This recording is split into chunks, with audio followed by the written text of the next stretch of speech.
देख रहे हैं VHBC न्यूज। नमस्कार, मैं हूं फैज आलम फैजी और VHBC न्यूज में आपका स्वागत है। अरुणाचल प्रदेश के तवांग सेक्टर में भारतीय और चीनी बलों के बीच हुई झड़प को लेकर मंगलवार को संसद के दोनों सदनों में जमकर हंगामा हुआ।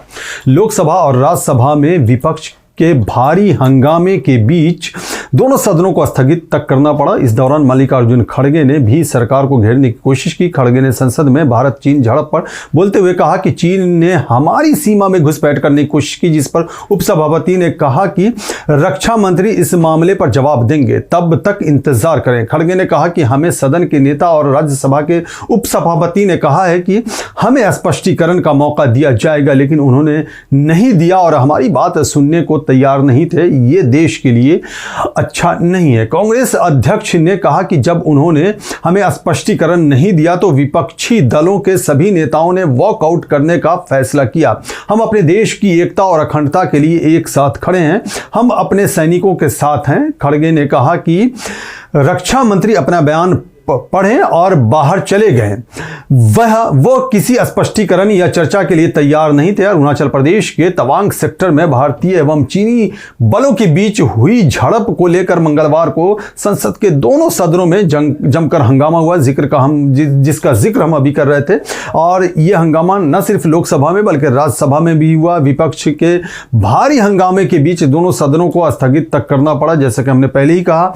और जो कांग्रेस के नेता मल्लिकार्जुन खड़गे, उन्होंने सदन में इस बात को लेकर के चर्चा करने की मांग की और कहा कि चीन ने हमारी सीमा में घुसपैठ करने का दुस्साहस किया है। यह मल्लिकार्जुन खड़गे का बयान था सदन में, जिसका जिक्र हमने अभी थोड़ी देर पहले किया भी है। और इसी को लेकर के उपसभापति का यह कहना था कि रक्षा मंत्री इस मामले पर जवाब देंगे, तब तक इंतजार करें। ये कही गई थी बात, इसको हम दोहराते चल रहे हैं ताकि आप समझ लें कि मामला क्या है, इसको लेकर के राजनीति क्यों हो रही है। तो ये तमाम मुद्दे सामने आते रहे और खड़गे का ये कहना था कि राजनाथ सिंह बयान देकर के बाहर चले गए, जो सही नहीं है। कांग्रेस अध्यक्ष इसको लेकर के थोड़ा सा नाराज नजर आ रहे थे और उन्होंने कहा कि यही वजह है कि वॉकआउट करने का फैसला हमने किया है। साथ में जो विपक्षी पार्टियों की अगर बात की जाए तो उनके नेताओं का कहना था, जिसमें मल्लिकार्जुन खड़गे भी थे, उनका ये साफ कहना था कि देश की एकता और अखंडता के लिए हम एक साथ खड़े हैं, हम अपने सैनिकों के साथ खड़े हैं। ये कहा है उन्होंने, यानी कि मल्लिकार्जुन खड़गे ने कहा है। तो कुल मिलाकर के इस पर काफ़ी हो हल्ला भी हो रहा है। और आपको ये भी बता दें कि मल्लिकार्जुन खड़गे ने 2020 में गलवान घाटी में हुए हमले को लेकर भी केंद्र पर जोरदार हमला बोला। उन्होंने कहा कि 20 जून 2020 को चीन ने घुसपैठ करने की कोशिश की थी, लेकिन पीएम मोदी ने कहा कि इस तरह की कोई घुसपैठ नहीं की गई थी। यहां तक कि हमारे क्षेत्र से पीछे हटने के लिए चीनियों के साथ चल रही बातचीत भी रुक गई है और कोई नई तारीख तय नहीं की गई और न बताया गया है। ये बात मल्लिकार्जुन खड़गे कहते नजर आ रहे थे।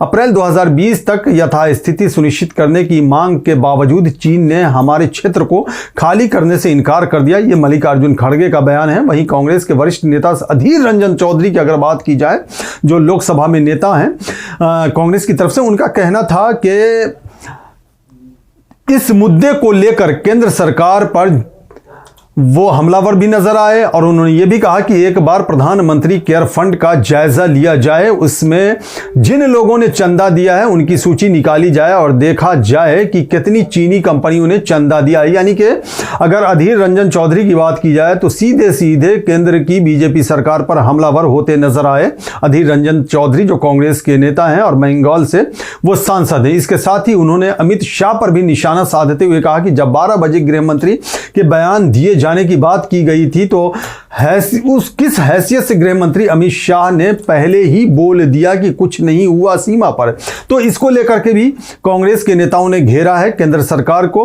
उन्होंने आगे कहा कि गृह मंत्री अगर खुद ही रक्षा मंत्री की जगह पर बयान देंगे तो ये बात सही नहीं है। तो इस तरह से काफ़ी हो हल्ला हो रहा है। रक्षा मंत्री खुद ही मतलब अगर वो अधीर रंजन चौधरी की हम बात कर रहे हैं, उन्होंने ये तमाम बातें कही हैं कि जो काम रक्षा मंत्री को करना चाहिए था रक्षा नहीं कर पा रहे हैं तो कुर्सी छोड़ दें, यहां तक अधीर रंजन चौधरी ने कहा है। तो आमना सामना हो रहा है सत्ता पक्ष और विपक्ष की तरफ से। हाँ, ये अच्छी बात है कि तमाम राजनीतिक पार्टियों ने, चाहे वो सत्ता पक्ष की राजनीतिक पार्टियां हो या विपक्ष की राजनीतिक पार्टियां हो, सभी ने जो भारतीय सैनिक हैं, जिस तरह से भारतीय सैनिकों ने चीनी सैनिकों के दुस्साहस को तोड़ा है, पीछे खदेड़ा है, उन्हें दौड़ाया है, उसको लेकर के सराहना भी की जा रही है। लेकिन सत्ता पक्ष विपक्ष इसको लेकर के आमने सामने भी नजर आ रहे हैं। इस पे जो भी अपडेट होगा हम एक बार फिर से हाजिर होंगे आपकी खिदमत में।